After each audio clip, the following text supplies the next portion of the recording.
ప్రియమైన దేవుని వాళ్ళారా, చేరుకుడు వచ్చిన మీ అందరికీ మన ప్రభువును రక్షకుడైన యేసుక్రీస్తు వారి పేరట శుభములు తెలియజేస్తూ, ఈ ఉదయకాల సమయంలో ఉదయకాలపు ఆరాధనలో ఇంతవరకు పాటల ద్వారా మనందరం కూడా దేవుణ్ణి స్తుతించడం జరిగింది. ఆయన ఆరాధించేవారు ఆత్మతోనూ సత్యంతోనూ ఆరాధించాలి అని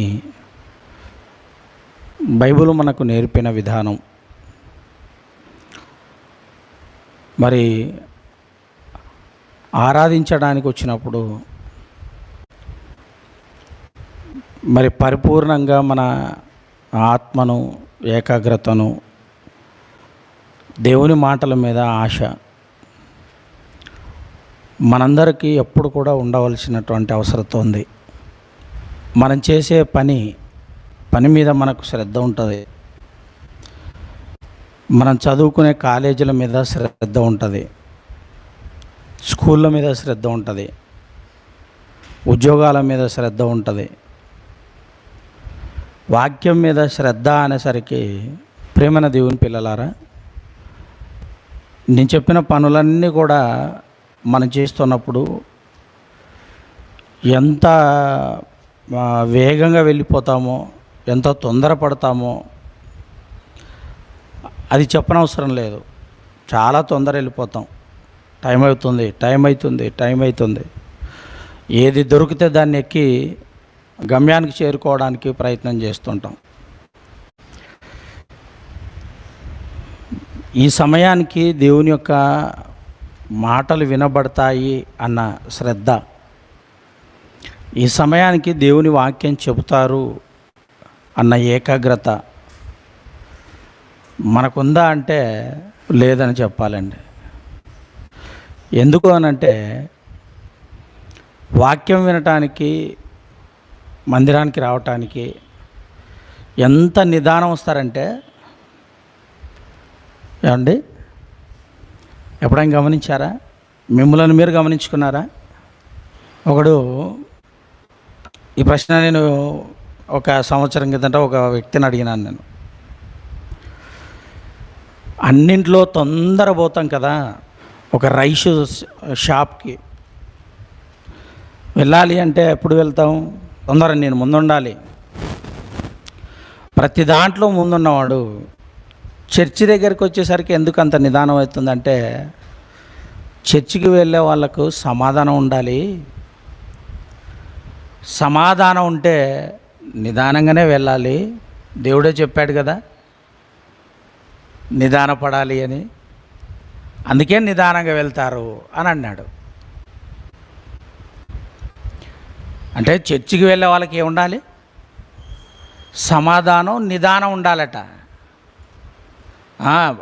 ఎక్కడ? చర్చికి వెళ్ళే సమయంలో కాదు, అన్నింట్లో నిదానం ఉండాలి. చర్చికి వెళ్ళే సమయంలో వేగిరపడి మీరు వాక్యాన్ని వినుటకు వేగురపడి వారుగా ఉండాలి. మాటలాడుటకు అది ఆ విషయం తెలియకుండా చర్చికి వచ్చే దాంట్లో నిదానం ఏంటి? ఎక్కడ చెప్పలేదా బైబిల్లో? కాబట్టి చర్చికి వచ్చే దాంట్లో మనం ఏముండాలి? వేగిరపడి ఉండాలి. ఇంకా సమయానికి వాక్యం స్టార్ట్ చేస్తారు, లేస్తారు. కాబట్టి నేను ఈ సమయానికి వెళ్ళిపోవాలి అని వేగిరపడి రావాలట. వాక్యం వినటానికి వేగిరపడే మనసు ఎవరికి ఉందంటే ఆలోచించండి. ఆ మనసు మనం సంపాదించుకోవాలి కదా. ఆ మనసు వాక్యం ద్వారా మనకి ఇప్పటికే రావాలి కదండి. ఎన్నో సంవత్సరాల అనుభవం మనకు ఉంది. మందిరంలో గడిపిన సమయం ఎంతో ఉంది. అయినా ఇప్పటికీ మనం ఇంకా వెనుకబడే ఉన్నాము అని అంటే, నిదానించి అనేది దేనికి ఉపయోగించుకుంటున్నామో మీరు ఆలోచించండి. ప్రేమ దేవుని పిల్లలారా, వాక్యం అనేది విశ్వాసులు కూడుకునేది. వాక్యం వినటానికి విశ్వాసులు కూడుకుంటుంటారు. మనందరం కూడా విశ్వాసము అనుకుంటే మనందరికీ కూడా ప్రియమైన దేవుని పిల్లలారా, మరి సంగతి ఏమండి, హెబ్రీలకు రాసిన పత్రిక 11వ అధ్యాయము 1వ వచనంలో పౌలు గారు మాట్లాడుతున్నాడు. మరి విశ్వాసులకు తండ్రిగా అబ్రహాము గారు ఉన్నారు, మరి విశ్వాసానికి కర్తగా యేసుక్రీస్తు వారు ఉన్నారు. ఇంత గొప్ప సాక్ష్యం అనేది మన కళ్ళ ముందు ఉన్నప్పటికీ మనలో ప్రబలింపజేసుకునేటువంటి విశ్వాసం ఎక్కడుంది అనేది మనం అర్థం చేసుకోవాలి. అందుకే 11వ అధ్యాయం 1వ వచనంలో ఏమన్నాడు? విశ్వాసం అన్నది నిరీక్షింపబడు వాటి యొక్క నిజ స్వరూపము, అదృశ్యమై కనబడనివి ఉన్నవి అనుటకు రుజువునై ఉన్నది. విశ్వాసం ఉంటే కనబడనివి కూడా ఉన్నాయి అని నమ్ముతారట. ప్రేమన దేవుని పిల్లలారా, ఆ కోవలో మనందరూ ఉన్నవారం.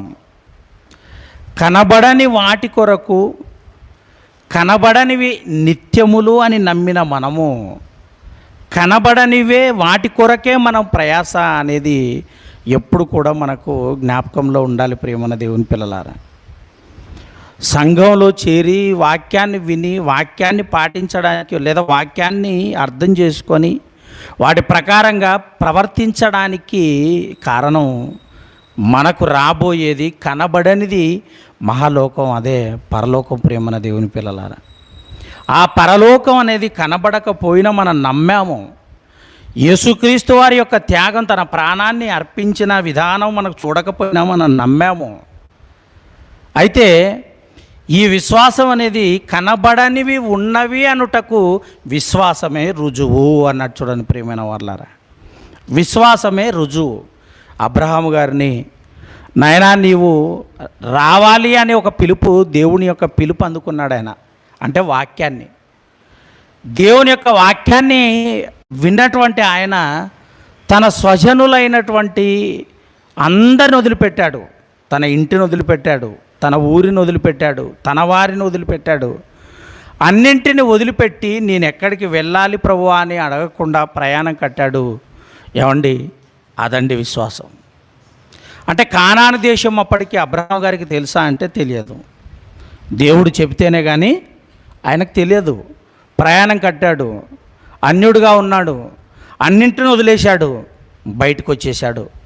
అంటే దేవుడు చెప్పిన ఆ దేశానికి వెళ్ళటానికి ఆ దేశం ఏదో తెలియదు, ఏదో ఒక స్వరము చెప్పింది అన్న ఏమండి ఆ ఆందోళన ఆయనలో కనబడలేదు.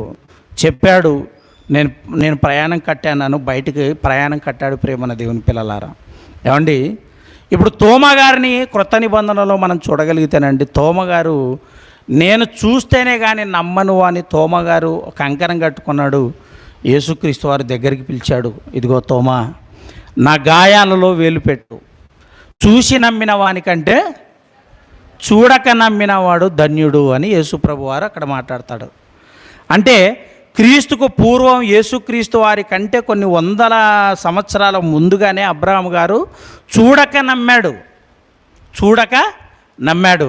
కానాను దేశం ఏంటో తెలియదు, మాటను నమ్మి మాటకు లోబడి బయటకు వచ్చినటువంటి అబ్రహాము గారు, స్వజనులను అందరినీ కూడా వదిలేసిన అబ్రహాము గారు ప్రయాణం కట్టాడు. ప్రేమన దేవుని పిల్లలారంటే కనబడని దానిని ఉన్నది అని అనుకొని ఏమండి అప్పటికప్పుడే మరి రియలైజ్ అయిపోయి అబ్రహాము గారు ప్రయాణం కట్టాడు. అంటే అబ్రహాము గారితో మనతో ఏమండి ఎంత మనకు అబ్రహాం గారికి ఎంత తేడా ఉందో ఒకసారి ఆలోచించండి ప్రియులారా.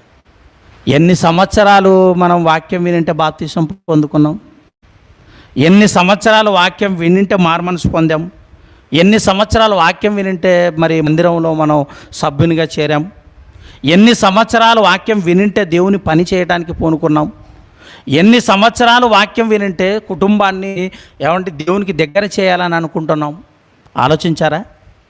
కానీ అబ్రహాం గారు వెంటనే అప్పటికప్పుడు ఏమండి నాయనా నువ్వు ఫలానా దేశానికనే ఆయనను నువ్వు రా, నువ్వు ప్రయాణం కట్టు అనేసరికి బయటకు వచ్చాడు అంటే ప్రియమైన దేవుని పిల్లలారా, దేవుని మాటలో శక్తిని అబ్రహాము గారు గ్రహించినట్టు మనం గ్రహించలేదు ప్రియమైన వాళ్ళారా.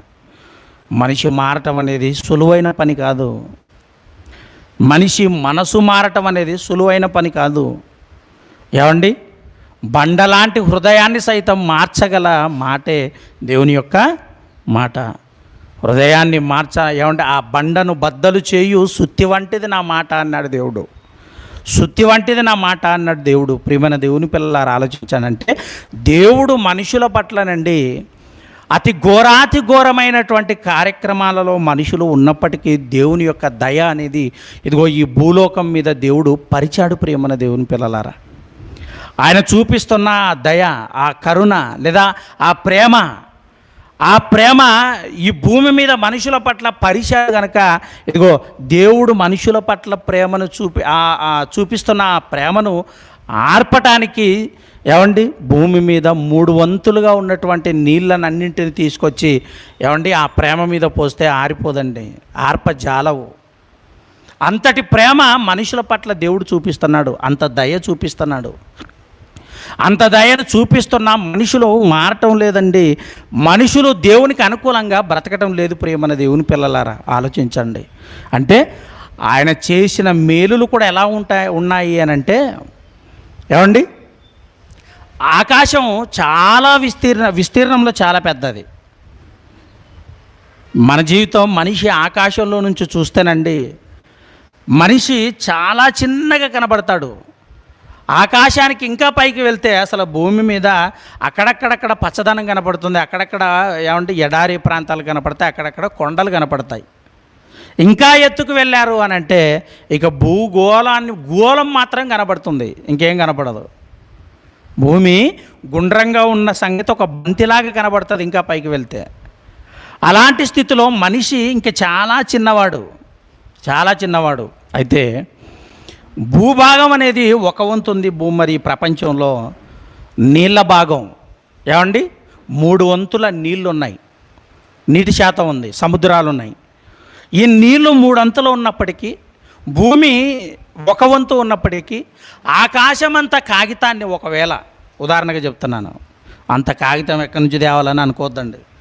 ఏమండి ఆ జ్ఞానం ఆడవరకే ఆపండి. నేనేమంటున్నా అంటే ఆకాశమంత కాగితాన్ని మరి తీసుకొని సముద్రంలో ఉన్న నీటినంతటిని కూడా సిరాగా మార్చి ఆ కాగితం మీద రాస్తే దేవుడు చేసిన మేలులు ఏమండి ఆ కాగితం అయిపోయినా కూడా ఇంకా ఉంటాయట. దావీదు గారు కూడా అదే అంటారు కదండి,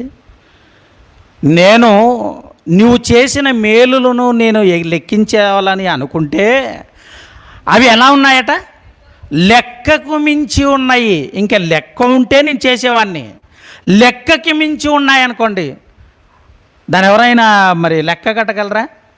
ఆలోచించను ప్రియమైన దేవుని వారలారా. ఏమండి మరి ఇసుక ఉందనుకోండి, ఏమండి ఒక పిడికడు ఇసుక తీసుకొని ఇసుక మరి ఒక రోజంతా మీరు ఈ ఇసుక రేణువులు లెక్క కట్టండి అని అంటే మన నడుములు ఇరిగిపోతాయి. పోనీ నిలబడి నువ్వు ఎంచావనుకోండి, లెక్క కట్టావనుకోండి, నీ కాళ్ళు ఇరిగిపోతాయి. లేదు పడుకొని ఒకవేళ నువ్వు ఎంచావనుకోండి, ఏమండి నీ వీపులు విమానం మొత్తం అవుతాయి. అంటే ఒక పిడికడి ఇసుక మనం ఎంచడానికే కష్టం. దేవుడు చేసిన మేలులు ఏవైతే ఉన్నాయో ఈ విశ్వమంత మేలులు ఉన్నప్పుడు దావీదు గారు నేను లెక్కించేవాడిని కానీ అవి లెక్కకి మించి ఉన్నాయి, ఇక నేనేం చేయగలను? అందరూ చేతులెత్తాల్సిందే. దేవుడు చేసిన మేలులు ఇంత గొప్పగా కనబడుతున్నప్పుడు ఆయన దయ, ఆయన కృప ఈరోజు మనుషుల మధ్య ఏమంటే ఈ మనుషులకు అంతటిని కూడా పరిచినప్పుడు ప్రియమైన దేవుని పిల్లలారా, మనుషులు ఎలా మారిపోవాలి అని అంటే దేవుని యొక్క దైవత్వాన్ని కలిగి మరి మారిపోవాలి ప్రియమైన దేవుని పిల్లలారా. కానీ దైవత్వం కాస్త ఏమైపోయిందో తెలుసా? ఆలోచించని ప్రియమైన దేవుని పిల్లలారా, మన కళ్ళ ముందండి మనకు పుట్టిన ఈ కుమారుడండి రోజు రోజుకి బక్క చిక్కిపోతున్నాడు అనుకోండి, తెల్లగా ఉన్నవాడు నల్లగా మారిపోతున్నాడు అనుకోండి, అంటే పుట్టటమేమో తెల్లగా పుట్టాడు. నా కుమారుడు తెల్లగున్నాడు, నా కుమారుడు తెల్లగున్నాడు, నా కుమారుడు తెల్లగున్నాడు అని ఎన్నోసార్లు మనం నా బంగారు అంటాం, నా వెండి అంటాం. అంటే నల్లగున్నా అంటారు తల్లులు. ఏమండి, ఆ కలరు రోజు రోజుకి మారిపోతుంది అనుకోండి, నల్లగా మారిపోతున్నాడు అనుకోండి, మనకి ఏమనిపిస్తుంది చెప్పండి? పోనీ రోజు రోజుకి బక్క చిక్కిపోయి వెళ్ళిపోతున్నాడు అనుకోండి, బక్క చిక్కిపోతున్నాడు అనుకోండి, మనకేమనిపిస్తుంది జడ తెలుసా? మనకి ఒకరోజు చూస్తాం, రెండో రోజు చూస్తాం, 3-4 రోజుల్లో మనకి స్టార్ట్ అవుతుంది, ఎక్కడో మనకి అలజడి స్టార్ట్ అవుతుంది. ఎందుకు నా కొడుకు నల్లగైపోతున్నాడు, ఎందుకు నా కొడుకు బక్క చిక్కిపోతున్నాడు? ఏమండి, అంటే రోజు రోజుకి మరి మన కుమారుని దేహంలో, ఆ కుమారుని కలర్లో, ఆకారంలో మార్పు జరుగుతుంది అని అంటే మనకు అలజడి, భయం వేస్తుంది. ఇంకా ఎందుకు ఇలా జరుగుతుంది? మరి మనం పరీక్షించడానికి, లేకపోతే ఏమంటే ఎక్కడైనా కానీ పరీక్షలు చేయించడానికి ప్రయత్నం చేస్తుంటాం, చూపించడానికి ప్రయత్నం చేస్తుంటాం. కారణం మనకు భయం వేస్తుంది.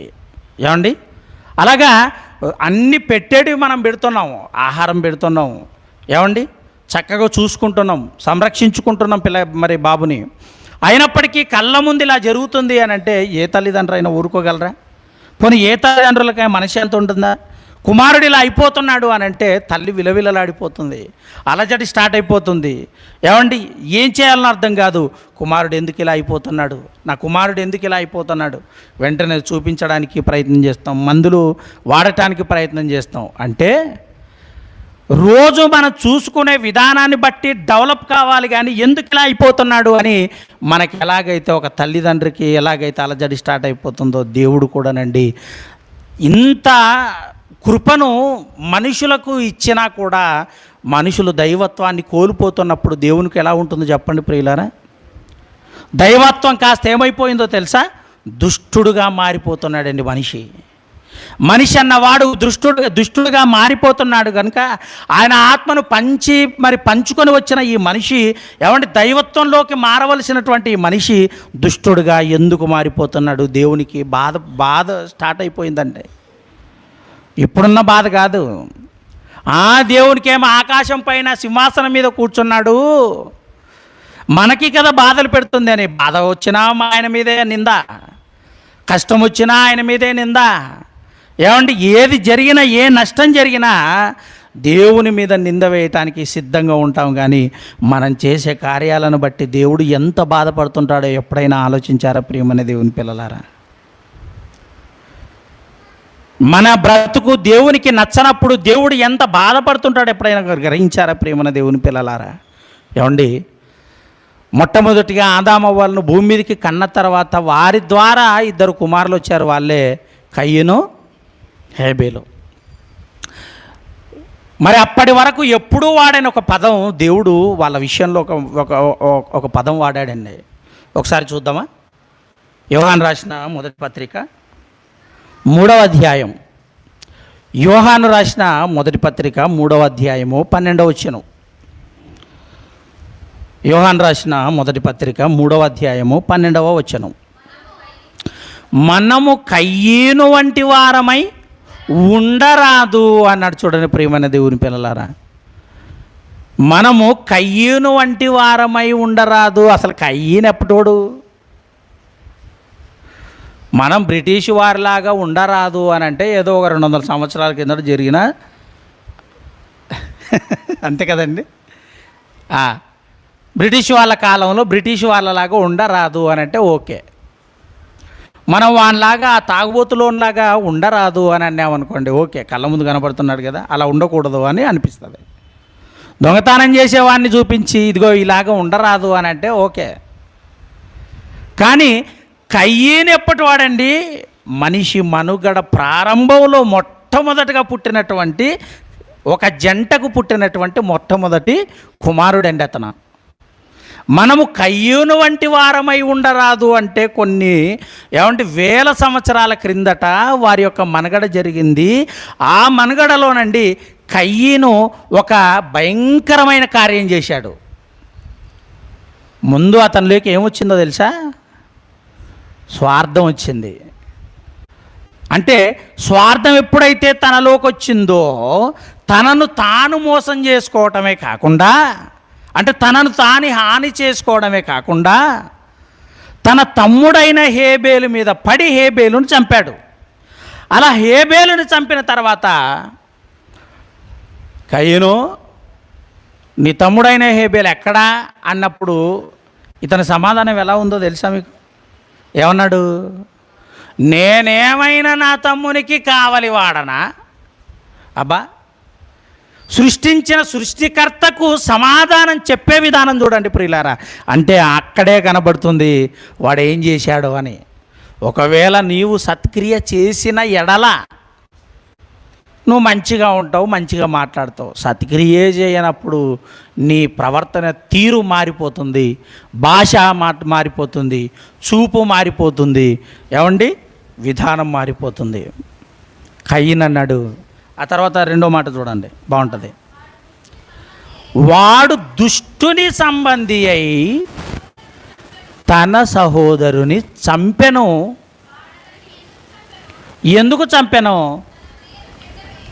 తన క్రియలు చెడ్డవియు తన సహోదరుని క్రియలు నీతి గలవినై ఉండెను అన్నాడు. చూడండి ప్రియమైన వారు, ఎందుకు చంపాడట? అర్థమవుతుందా మీకు? ఏమండి, అర్థమవుతుందా? ప్రియమైన దేవుని పిల్లలారా, ఆలోచించండి. ఎందుకు చంపాడంట? తన క్రియలు చెడ్డవి గనుక చంపాడా? తన తమ్ముని యొక్క క్రియలు నీతి గలవి అని చెప్పాడా? అందుకే రెండింటికి చంపాడు. అంతగా తన క్రియలు చెడ్డవి, తన తమ్ముని క్రియలు మంచివి, నీతి గలవి. దేవుని పిల్లలారా, ఇప్పుడు దుష్టుని సంబంధిగా మారిపోయాడు అంటే ఏమండి? ఇప్పుడు కయీను ఏమైపోయాడు అంటే దుష్టుడైపోయాడు. అంటే ఇప్పుడు దుష్టత్వము లేదా దుష్టుడు అని దేవుడు ఎవరికి వాడాడు ఈ పదం అని అంటే, దేవుడు అపవాదికి వాడాడు. ప్రియమైన దేవుని పిల్లలారా, దయ్యానికి వాడాడు. మరి దయ్యం అనగానే ఒక రూపం, ఒక ఆకారం, ఏమండి ఒక కలరు, ఇవన్నీ అనుకోవద్దండి. దయ్యం అనగానే ఆలోచన, చెడు ఆలోచన. ఆ చెడు ఆలోచన తన క్రియలను బట్టి నిర్ణయించబడ్డాయి.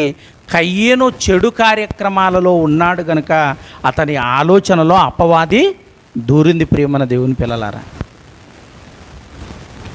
అపవాది అతనిలోకి వెళ్ళిపోయింది గనక తన క్రియలు చెడ్డవియును తన తమ్ముడైన హేబేలు క్రియలు నీతి గలవిగా కనబడ్డాయి గనక అతని మీద పడి చంపేశాడు. అర్థమవుతుందా? అతని మీద పడి చంపేశాడు. అంటే దుష్టత్వం అనేది ఇప్పుడు కయీనులోకి వచ్చింది.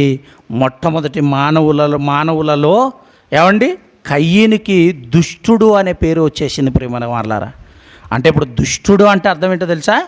తనకు తాను హాని చేసుకోవడమే కాదు, తను ఇతరులకు కూడా హాని చేసే మనస్తత్వం ఎప్పుడైతే వస్తుందో, ఇతరులకు ఎప్పుడైతే హాని తలపెట్టే ఆలోచన ఎప్పుడైతే వస్తుందో వాడిని దేవుడు ఏమన్నాడు అంటే దుష్టుడు అన్నాడు. ప్రియులారా, దుష్టుడు అన్నాడు. అలాగే సంఖ్యాకాండంలో కూడా కొన్ని మాటలు చూద్దాం. సంఖ్యాకాండము 16వ అధ్యాయము 26వ వచనం. సంఖ్యాకాండము 16వ అధ్యాయము 26వ వచనం. అతడు ఈ దుష్టుల గుడారముల యొద్ద నుండి తొలగిపోవుడి, వీరు వారి పాపములన్నింటిలో పాలివారై నశింపక ఉండునట్లు వారికి కలిగినది ఏదియు ఆ సమాజంతో అనంటే ఇశ్రాయేలీలతో అనేను. కాబట్టి వారు కోరాహు, దాతాను, అబీరాముల నివాసముల యొద్ద నుండి మీరు లేచిపోండి, మీరు ఇక్కడ ఉండొద్దండి, ఎందుకంటే ఈ దుష్టుల గుడారములలో నుండి మీరు వెళ్ళిపోవుడి అని అంటున్నాడు. ఏమండి, ఇప్పుడు ఎవరెవరు ఆ దుష్టులు ఎవరట? కోరాహు, దాతాను, అబీరాము. ఎందుకు దుష్టులయ్యారు వీళ్ళు? ఎందుకు దుష్టులయ్యారో తెలుసా? దేవుని పిల్లలారా, మోషే గారి యొక్క ప్రవర్తన చాలా నచ్చిందండి దేవునికి. చాలా నచ్చింది. మరి ఈ సర్వ సమాజంలో అందరికంటే నమ్మకమైన వాడు సాత్వికుడు, మిక్కిలి సాత్వికుడు.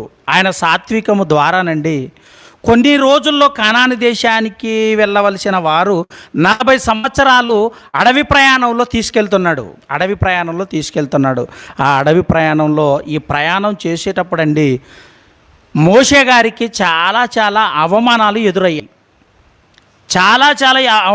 ఎదురయ్యాయి. అయినప్పటికీ దేవుడు చెప్పిన ఈ బాధ్యతను సేవ నెరవేరుస్తున్నాడు. మోషే గారి కుటుంబం కూడానండి చాలా మంచిది. తన అక్క, అన్న, మిరియాము, అహరోను వీళ్ళు చాలా మంచి వాళ్ళు. కుటుంబం అంతా కూడా మంచిది. సేవ చేసే దృక్పథం వాళ్ళది. అంటే ఇతరులకు ఎప్పుడు సహాయం చేయాలి అన్నటువంటి ఆలోచన కలిగిన కుటుంబం అండి అది మోషే గారి కుటుంబం.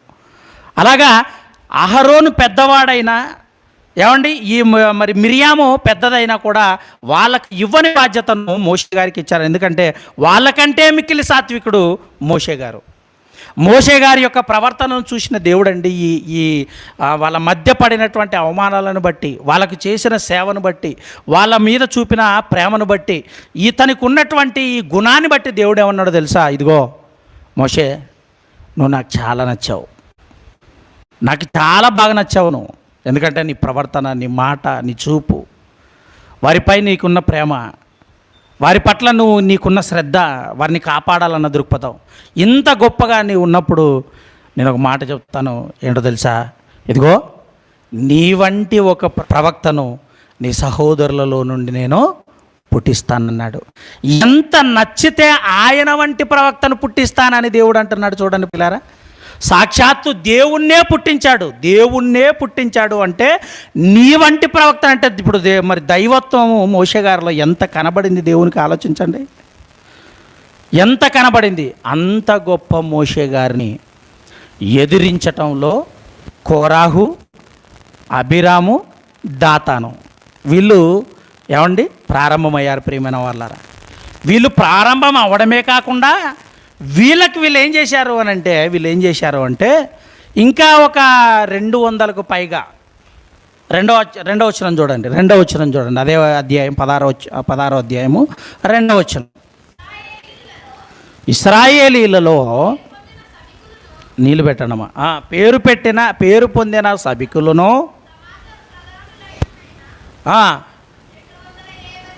250 మందితో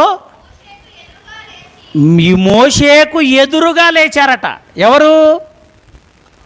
ఇన్క్లూడింగ్ కోరాహు, దాతాను, అబీరాము.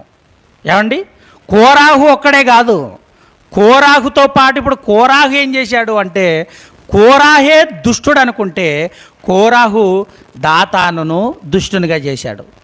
మరలా ఈ కోరాహు అబీరామును దుష్టుడిగా చేశాడు. ఇంకా వీళ్ళు ముగ్గురు కలిసి 250 మందిని దుష్టులుగా మార్చేశారు. ప్రియమైన దేవుని పిల్లలారా, ఎందుకు? మోషే గారికి ఎదురు తిరగడానికి. ఆయన ఏం చేశాడు? నీళ్ళు అడిగితే నీళ్లు తెప్పించాడు బండ నుంచి. ఆహారం అడిగితే ఆకాశం నుంచి ఆహారాన్ని కురిపించాడు. అవునా కదా? అంటే ఇప్పుడు మోషే గారు అడిగితే దేవుడు ఇచ్చాడా? మోషే గారు అడిగితే ఇచ్చాడా? అప్పటికే వాళ్ళకి ఆకలి అవుతుంది కదా. మోషే మాకు ఆకలి అవుతుంది అన్నప్పుడు వాళ్ళకి ఆహారం, మోషే మాకు దాహం వేస్తుంది అంటే వాళ్ళకి నీళ్ళు, మోషే మాకు కూరగాయలు కావాలంటే వాళ్ళకి కూరగాయలు. మోషే అంటే వాళ్ళు ఎప్పుడు ఏది అడిగినా ఎవరిని అడగాలి? మోషే గారిని అడగాలి. ఎందుకు? మోషే గారు దేవుణ్ణి అడిగితే ఇస్తాడు, వీళ్ళు అడిగితే ఇవ్వడు. ఇక్కడ అర్థమైందో లేదో?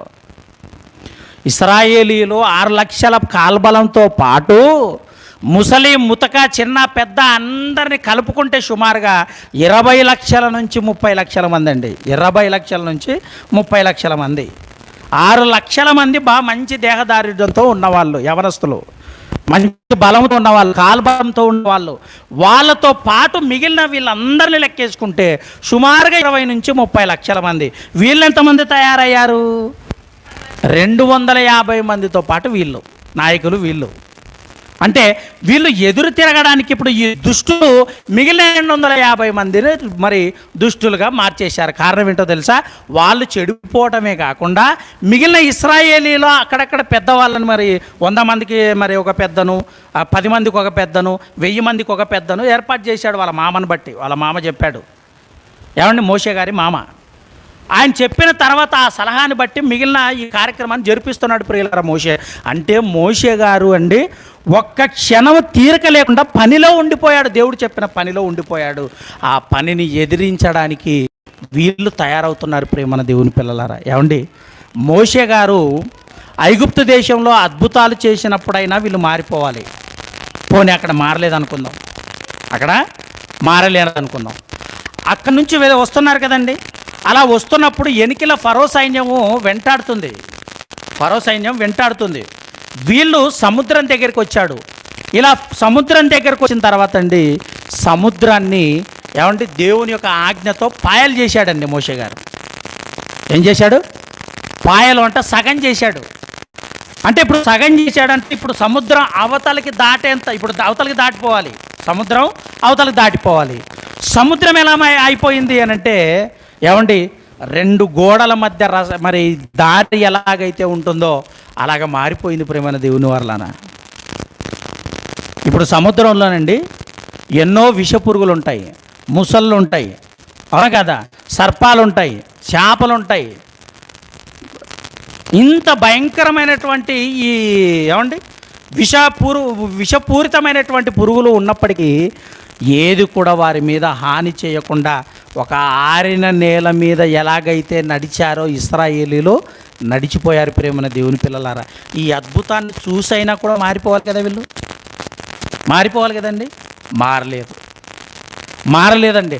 అంటే అద్భుతం కళ్ళ ముందు జరుగుతున్నా మారలేదు అంటే ఇప్పుడు వీళ్ళేమనాలి? మన కళ్ళ ముందు ఏదో ఒక స్వస్థత జరిగిందనుకోండి, అద్భుతం జరిగిందనుకోండి, ఏమండి అవునా కదా, అద్భుతం జరిగింది అని అంటే మనం కూడా మారిపోవడానికి చాలా ప్రయత్నం చేస్తాం ప్రేమన దేవుని పిల్లలారు. కళ్ళ ముందు జరిగిందంటే మనం కేవలం వింటున్నాం. ఆ రోజు జరిగిన చరిత్రలో జరిగిన ప్రతి కార్యక్రమం కూడా దేవుడు రాయించాడు కనుక కేవలం వింటున్నాం, వాక్యం చదువుతున్నాము, అర్థం చేసుకుంటున్నాము కనుక ఇదిగో ఆ రోజు ఇలా జరిగింది. అలా ఉండకుంటే మరి నాకు కూడా ఏమండి అదే జరుగుతుందేమో అనేటువంటి భయం మనకు రావాలి ప్రియమైన దేవుని పిల్లలు. ఎందుకంటే ఆ యుగాంతమందున్న మనకు బుద్ధి కలుగుటకై సందర్భాలు రాయించాడు. మనకు బుద్ధి రావాలి, జ్ఞానం రావాలి. ఆ సమయంలోనండి ఇదిగో గోడల్లాగా ఇలాగ సముద్రం ఇలాగ నిలబడిందండి. ఇలాంటి సముద్రం 2 పాయలైపోయిన తర్వాత ఇటువైపు ఇలా గోడలు ఎలాగైతే ఉన్నాయో అలా గోడల్లాగా నిలబడిపోయాయి. ఏమంటే నీటి చుక్క కూడా వారి మీదకి రాకుండా దేవుడు వాటిని సైడ్ చేసేసాడు. ఇదిగో నడవండి అన్నాడు. ఇంత గొప్ప కార్యక్రమం ఎదురు జరుగుతున్నప్పుడు ఇలాంటి ఎదురాడే వారు మారిపోవాలి కదండి.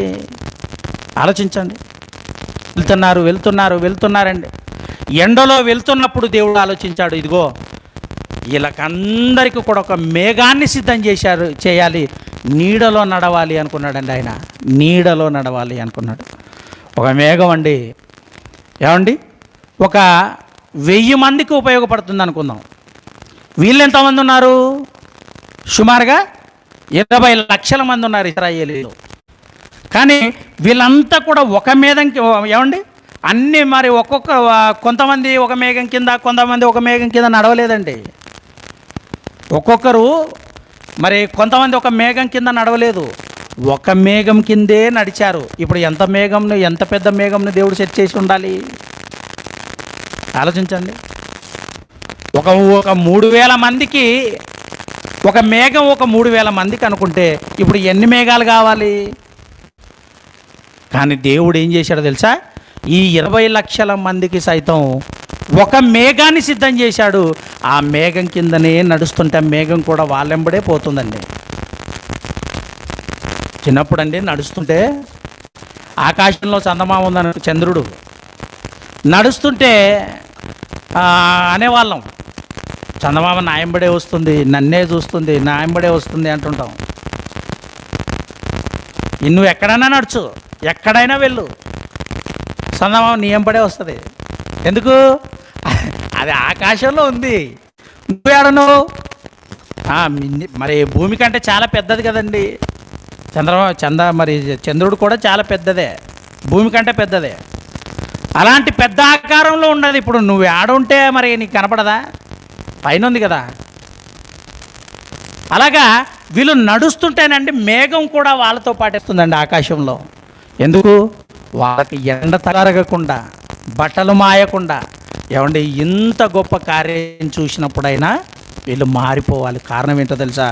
దుష్టునికి ఎన్నిసార్లు చెప్పినా వీళ్ళు మారరు. ప్రియమైన దేవుని పిల్లలారా, మాంసం కావాలంటే మాంసం.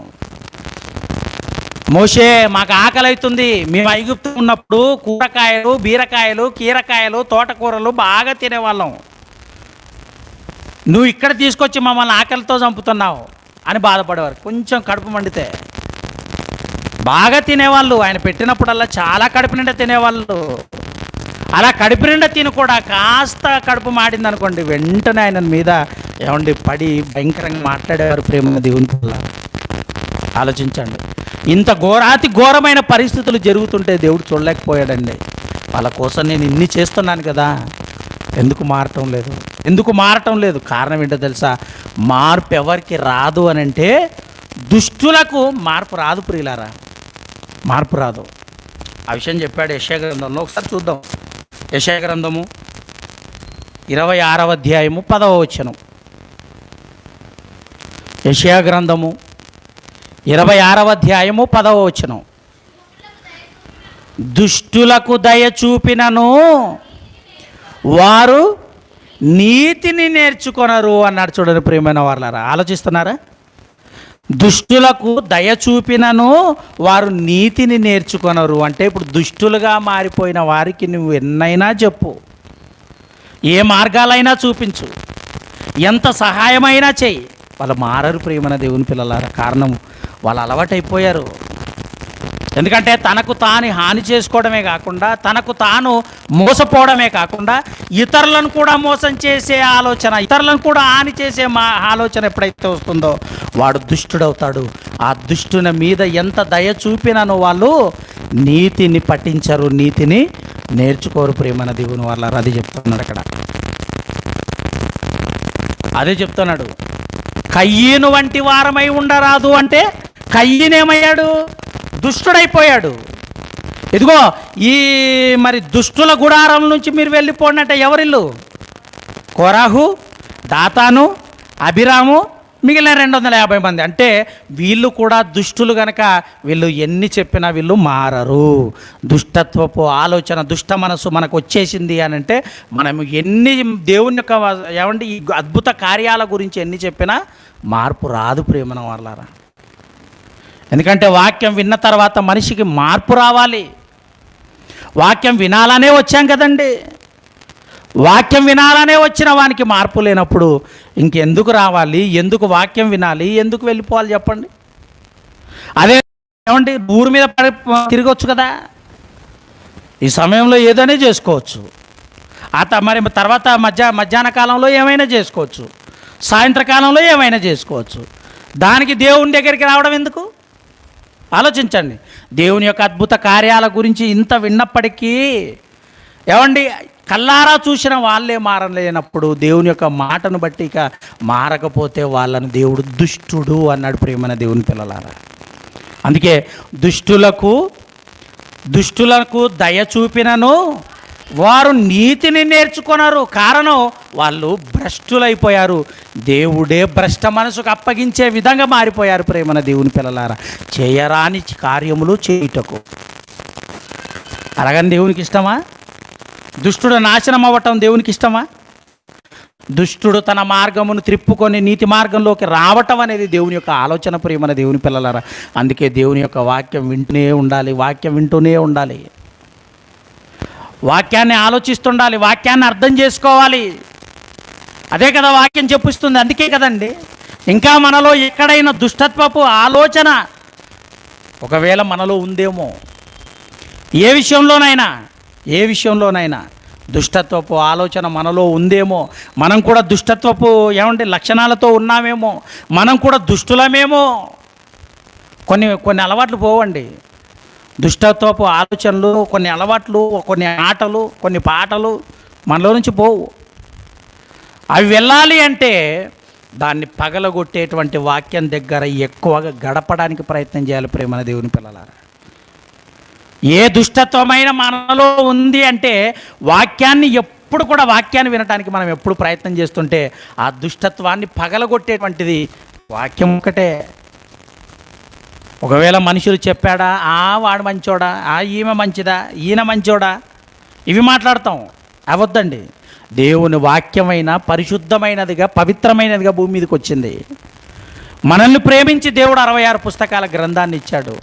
అలాగని 66 పుస్తకాల్లో ఉన్నదాన్ని అంతటిని కూడా మనం పఠించలేము. కానీ ఏది అవసరమో దేవుడు మనకు ఎప్పటికప్పుడు హెచ్చరిస్తూనే ఉన్నాడు. ఏది అవసరమో ఎప్పటికప్పుడు దేవుడు మనకు నేర్పిస్తూనే ఉన్నాడు. ప్రియమైన దేవుని పిల్లలారా, ఆలోచించండి. మార్పు లేని వాళ్ళను, మార్పు రాని వాళ్లకు తెస్సలోనిక 2వ పత్రిక 2వ అధ్యాయం 3వ వచనం. తెస్సలోనిక 2వ పత్రిక 2వ అధ్యాయం 3వ వచనం చూద్దాం. ఇలా ముగించుకుందాం. మొదట భ్రష్టత్వము సంభవించి అన్నాడు. చూడండి, మొదట భ్రష్టత్వము సంభవించి మనల్ని దుష్టులుగా ఉన్న వాళ్ళు ఏమవుతారంటే భ్రష్టులుగా మారిపోతారు. ప్రియమైన వాళ్ళారా, భ్రష్టుడు అని అంటే అర్థం ఏంటో తెలుసా? సాతానికి ఏజెంట్. భ్రష్టుడు అంటే అపవాదిగా మారిపోయాడు. ప్రియమైన దేవుని పిల్లలారా, ఏమంటే భ్రష్టునికి ఇంకొక అర్థం కూడా ఉంది. ఒకనికి దయ్యం పట్టిందట. దయ్యం పడితే యేసు ప్రభు అతని దగ్గరికి వచ్చాడు. అతడు మాట్లాడే విధానం, అతడు ప్రవర్తించే తీరును బట్టి ఏమన్నాడు అని అంటే, సాతానా నువ్వు వెళ్ళిపో అన్నప్పుడు గజగజ గజగజ వణుకుతూ, ఏమండి పక్కన మరి 2000 పందులు ఉంటే 2000 పందుల్లోకి మరి అపవాది వెళ్ళిపోయింది. అంటే అపవాది ఒక్కొక్క పందిలోకి ఒక్కొక్క అపవాది వెళ్ళిపోయిందట. ఇప్పుడు 2000 అపవాదులు ఒకనిలో నుండే 2000 దయ్యాలు వెళ్ళిపోయాయి ఒకనిలో నుండి. అంటే ఇప్పుడు మనలోకి కూడా ఎన్ని దయ్యాలు వచ్చి ఉండాలి? ఇన్ని దయ్యాలున్నాయి అని అంటే మనం ఏమైపోయి ఉండాలి? భ్రష్టత్వం అంటే చెడు ఆలోచన వచ్చిందనుకోండి, అదొక దయ్యం. దొంగతనపు ఆలోచన వచ్చిందనుకో, అదొక దయ్యం. ఏమండి, అవునా కాదా? అంటే మనం చేసే దేవునికి వ్యతిరేక కార్యక్రమాలు ఎన్నైతే ఉన్నాయో ఒక్కొక్క ఆలోచనకు ఒక దయ్యం అనుకుంటే మనలో ఎన్ని దయ్యాలు ఉన్నట్టు ఎంచుకోవాలి. మనం ఇంటికి పోయిన తర్వాత మనమే ఎంచుకోవాలి. లెక్కేసుకోండి. ఒకసారి ఇంటికి వెళ్ళిన తర్వాత లెక్కేసుకుంటేనండి మనలో ఎన్ని దయ్యాలు ఉన్నాయో మనకే అర్థమవుతుంది. అంటే ఇన్ని దయ్యాలను నేను మీ లోపల పెట్టుకొని తిరుగుతున్నానా? ఇన్ని దయ్యాలు నాలో ఉండి నేను ఇలా ప్రవర్తిస్తున్నానా? నా మాటలో దయ్యం, నా చూపులో దయ్యం, నా ప్రవర్తనలో దయ్యం. దయ్యాలు ఎంచుకోండి ఎన్ని దయ్యాలు ఉంటాయో. అంటే ఒకనిలో 2000 దయ్యాలు ఉంటే వాడు ఏమైపోతాడో తెలుసండి? ఎంత భయంకరంగా మారిపోతాడో తెలుసండి? ఆలోచించండి ప్రియమైన దేవుని పిల్లలారా. దేశాలు బాంబులేసి చంపేస్తున్నారు. చిన్న పిల్లలను కూడా వదలటం లేదు, చంపేస్తున్నారు. అంటే వాళ్ళలో ఎన్ని దయ్యాలు ఉండాలి? ఇప్పుడు ఏది కూడా మంచి అన్నది ఒక్క 1% కూడా లేనందుకు మనుషులు భ్రష్టులుగా మారిపోతున్నారు. ఆ భ్రష్టులుగా మారిపోయిన తర్వాత ఇంకా దయాకరణ ఏముండదు. కళ్ళ ముందు చిన్నపిల్లాడా, పెద్దవాళ్ళ, వృద్ధుల, స్త్రీల, పురుషుల అనేది ఏం ఆలోచించారండి. ఇక ఎందుకు? వాడు భ్రష్టుడైపోయాడు. ఎందుకంటే దుష్టులకు దయ చూపినను వారు నీతిని నేర్చుకోరు. ఆలోచించను ప్రేమన దేవుని పిల్లలారా. సమాజం పాడవటానికి వారిలో ఏమొచ్చింది అంటే దుష్టత్వం. సమాజం చెడిపోతుంది అంటే మనిషిలోకి ఏమొచ్చిందంటే దుష్టత్వం. ఈ దుష్టత్వం మనలో ఏ కోశాన ఉందో ఒకసారి ఆలోచించుకొని వాటన్నింటినీ మనలో నుంచి యేసుక్రీస్తు వారి యొక్క రక్తం ద్వారా, ఆయన శరీరం ద్వారా ఒక్కొక్క దాన్ని తీసేసుకుంటే ప్రేమన వాళ్ళరా నువ్వు కూడా దేవుని దృష్టికి పాస్ అయిపోతావు. మనం పాస్ కావాలి అంటే, ఆయన విషయంలో మనం పరిశుద్ధులుగా మారాలి అని అంటే మనలో ఉన్న ఈ దుష్టత్వాన్ని ఒక్కొక్క దాన్ని తొలగించుకోగలిగితే ప్రేమన దేవుని పిల్లలారా, మనం కూడా పరిశుద్ధంగా మారటానికి దేవుడు మనకు అవకాశం ఇచ్చాడు. ఎందుకంటే ఆయన కృప పరిచాడు గనక మనం దుష్టులమైనా మనల్ని కాపాడుతున్నాడు. అంటే కారణం ఏంటో తెలుసా? దుష్టుడు పాడవటానికి, నాశనములోకి వెళ్ళడానికి దేవునికి ఏమాత్రం ఇష్టం లేదు. ఏమాత్రం ఇష్టం లేదు. నా పిల్లలు ఒకవేళ మారు మనసు పొంది మంచి మార్గంలోకి వచ్చి నా మార్గంలో నడుచుకోగలిగితే నేను వాళ్ళ మీద కరుణ చూపిస్తాను కదా, దయ చూపిస్తాను కదా, వారిని మరలా నా దగ్గరికి రప్పించుకుంటాను కదా, వారిని పరలోకానికి సంఘముగా తీసుకెళ్తాను కదా. మారితే లేదు నేను దుష్టునిగానే ఉంటాను అని అంటే మీకు ఎంత దయ చూపినా మీరు నీతిని గ్రహించలేరు అని చెప్తాడండి. ఆలోచించను ప్రియమైన వాళ్ళ, ఒక మంచి నిర్ణయంతో వెళ్ళాలని ప్రేమపూర్వకంగా మీ అందరికీ హెచ్చరిస్తూ నన్ను నేను హెచ్చరించుకుంటే ఈ మాటలు ఇంతటితో ముగిస్తున్నాను.